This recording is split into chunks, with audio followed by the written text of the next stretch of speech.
What's up everybody, welcome in. Let's quickly go over the Valkyrie community event, Gildra, and World Raid today. We have 4 days left with Komaki. Hopefully you've been doing these special challenges as many days as you can. After you return your New Year cards and Otoshidama, you get your points for the day, and you'll rack up these personal milestone rewards. If you haven't been doing them, all you need to be doing is spending like 300 stamina and doing 10 connect battles a day. And especially with Gildra, that should be easy to do. I've been slacking a little bit just because long events are brutal because you have to do them every day for very long periods of time, but do try to reach the free insignia rolls towards the end.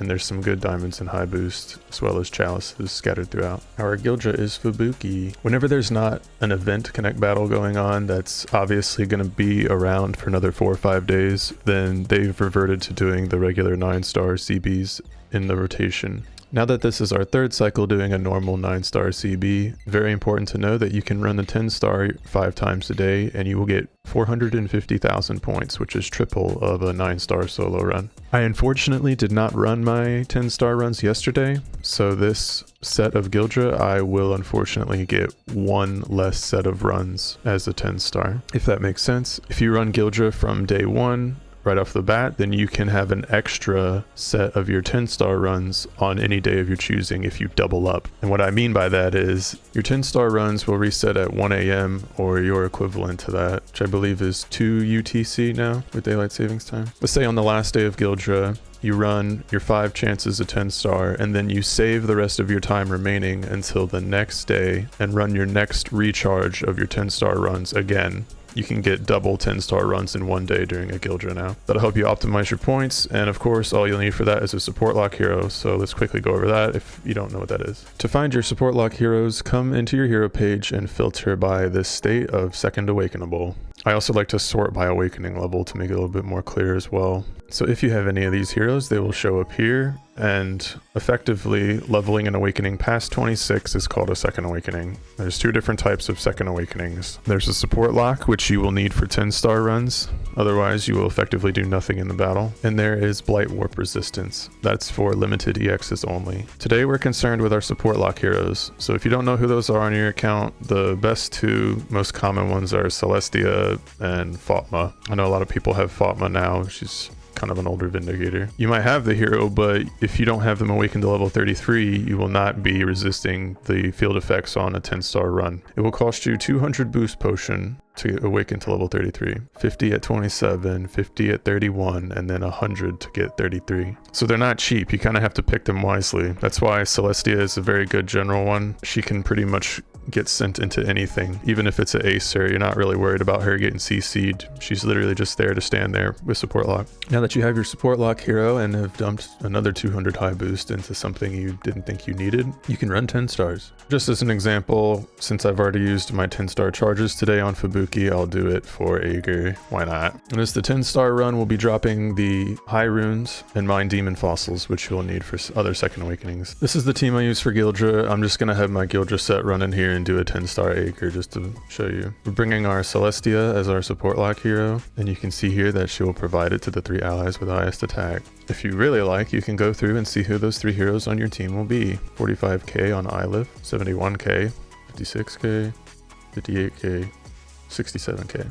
So Celestia herself, Gunlad, and Jubride-san are protected by support lock. Basically PDL and Ilith just stand there.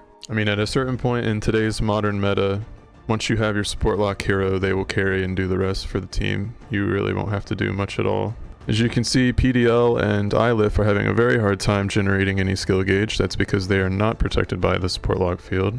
And if we look at damage, you can just see very clearly that PDL and Ilith did absolutely nothing. It's because Celestia was protecting herself, Gunlad, and Jubride-san with support lock.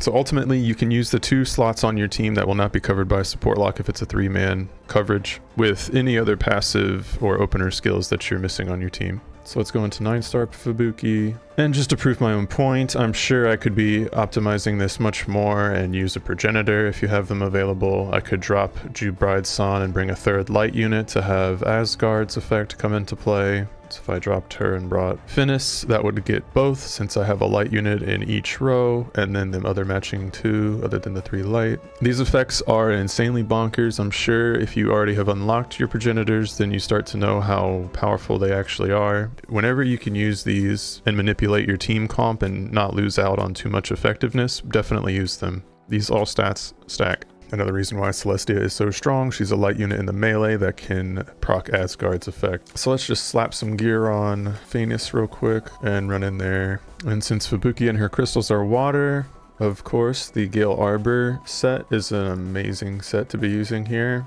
Increase your earth damage and amp water. Even though I don't need Celestia for 9-star, it's easier just to use the same team that you set up for your 10-star runs. Why bother switching it out? It's going to be about the same time anyway. Let's see if a double Asgard buff makes my runs any faster. Normally you're just going to be autoing, but you could save some seconds if you manual them. As you can see, health bars mean pretty much nothing.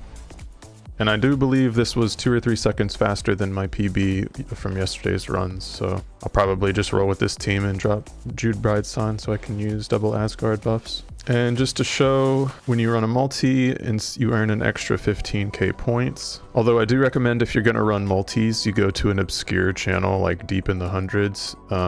Because if people join you who can still earn points that day, they will siphon away your points. Now just to compare the runtime to see if it would be worth it for me to run multis instead of solos, let's do that real quick. And another note when you're manualing is to not use every single action skill the second it becomes available, because there's going to be so little time in between. See, so my multi-time is the exact same as my solo runs, so for all of the other runs, excluding my 10-star runs, I'll be just running 9-star multis this time, and I get the extra 15k points there for the same amount of time investment.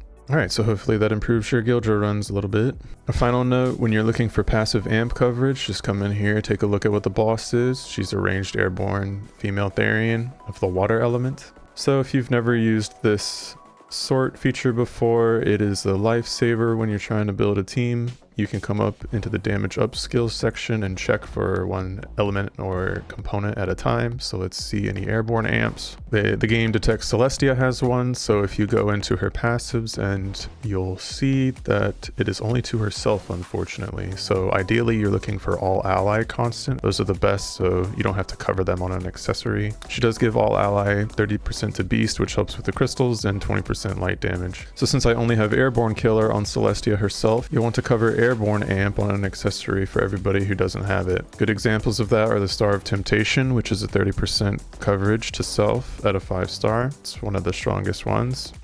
Quick side note that openers and constants will stack, so this female amp opener will be an addition to PDL's constant female amp. So we might as well just go ahead and throw that on there, since Gildra battles don't really last more than 5 turns anyway. And be sure that she has 30% airborne for herself. So now we have an additional female damage booster on opener and a constant airborne amp that was otherwise not covered by the team. You'll see that Gunlod covers beast damage to all allies up to 40%, which does not stack with Celestia's. It'll just override it as the higher value. Just make sure Gunlod has airborne amp, which she does by the Jovian, and this is also a very strong piece. This will give 30% airborne to self and the 2 back allies as well. Therefore, I know that Phoenix and Ilef are already covered on airborne amp, and since I just gave PDL the Star of Temptation, everybody on the team has 30% airborne coverage by just 2 accessories on the first 2 and 1 passive on Celestia. Now, like I said, that was just 1, so you can go through if you really want and check all of your damage up skills that you possibly have. So we can check for Therian amps, which I do not have one covered. If I were to be worried about that and even wanted more damage up to Fubuki herself, I could bring P-Raspy to cover 40% up to Therians. Probably be okay to drop Gunlod and just bring P-Raspy for the Therian amp, but I'm already at a 19-second 9-star multi, so I'm not really too worried about it. Now that we did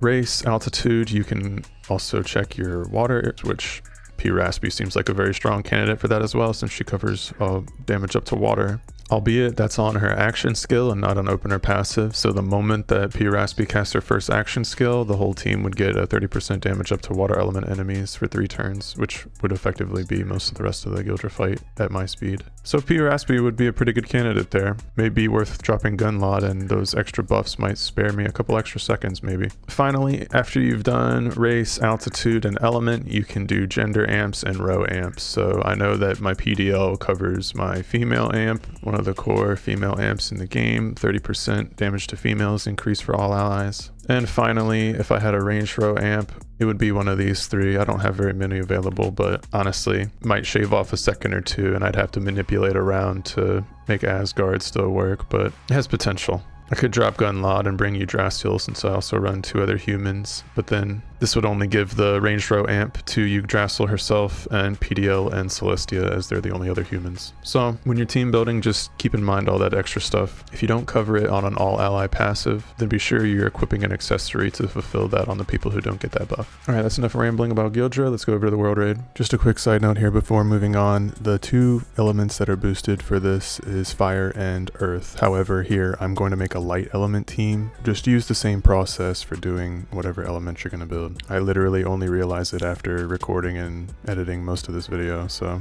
bear with me please. Luckily this was a very long guild raid. I think it was 2 weeks. Now there's only 4 days left. I've been slacking on this one, I'm not gonna lie, but let's run through and see what we would do to make a team here. If you want to check out the boss's stats himself, the easiest thing you can do is just click host raid and then click on the little PFP right here. You'll see all the breakdown of the boss's information as well as his stat chart up here. So we know that he's a magic airborne Therian male with 2 elements of fire and light. That means fire killer and light killer will equally work on him. Since he is elementally neutral to everything, you can kind of stack whatever element abuse damage that you would like. I had just slapped some stuff together, but ideally you still want to go for using any progenitors if you have them as your leader. So I used 3 light, 2 earth to get at least 1 effect here. Damage wise, it might be worth it to drop P-Rove here and pick up Elsan. That way I could make both of Asgard's effects work. But honestly, my P-Rove is a 3 and getting pretty strong with all of her extra effects. So testing runs would be something I would do if I really cared. As I mentioned, he is both fire and light types, so you could use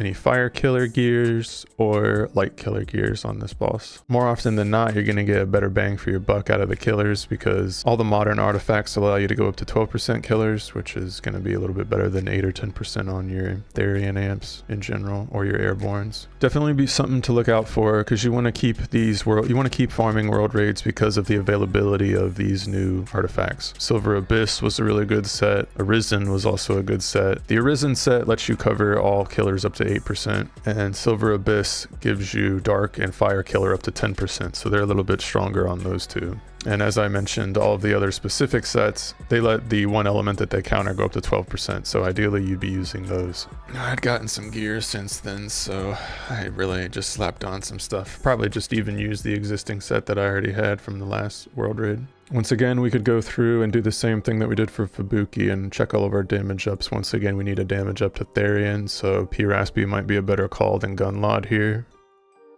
He's also airborne, so P-Rove covers that. Let's see how. P-Rove covers all allies 30% airborne, so we actually didn't need that. We don't need a Jovian on Gunlod because she already has 30% airborne coverage from P-Rove, in which case, could probably just give her some light damage amp.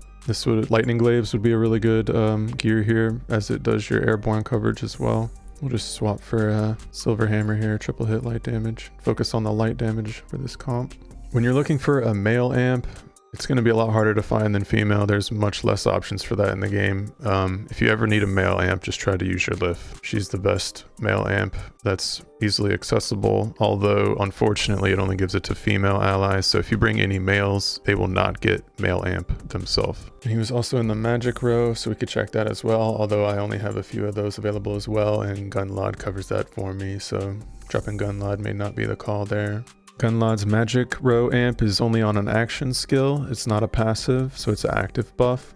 So I gotta keep Gunlod action skilling if I want to keep that up. 40% is really good though. If I wanted to go for a passive, I would pick something like P. Loki, who has it on her passive. All ally 30% to magic as a constant. But constants stack with actions skills, so that would just be extra. But then I would lose the potential to work with my Asgard buffs if I brought P. Loki, so stick with Gunlod's action skill for the time being. So with Gunlod, we have magic covered on an active. With Lif, we have male amp covered on a passive, and we're only bringing females, so she covers the whole team. Airborne amp, P-Rove gives everybody 30%. It's just that pesky Therian amp that I'm missing on an all ally, and P-Raspy could be an answer. I don't know if dropping PDL for P-Raspy would help. It Potentially could, but then I would also lose my 4 human party arrangement buff. So if you really are trying to optimize your damage, then go through that and pick out all that kind of stuff. But the more progenitors that you have available and the stronger new modern meta heroes that you have available, you're going to have more options to work with. That being said, if we could find a way to cover Therian Amp on everybody as an accessory, that would be great.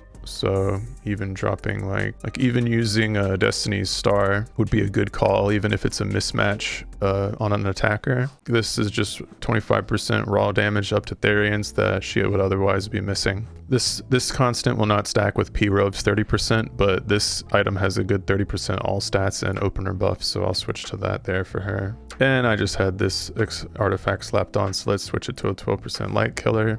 Dreadgold Garm figurine is a very strong gear. Otherwise, when you're trying to deal light damage, it gives really good buffs. I only have a couple at 4-star. If you have them at 5-star, even better.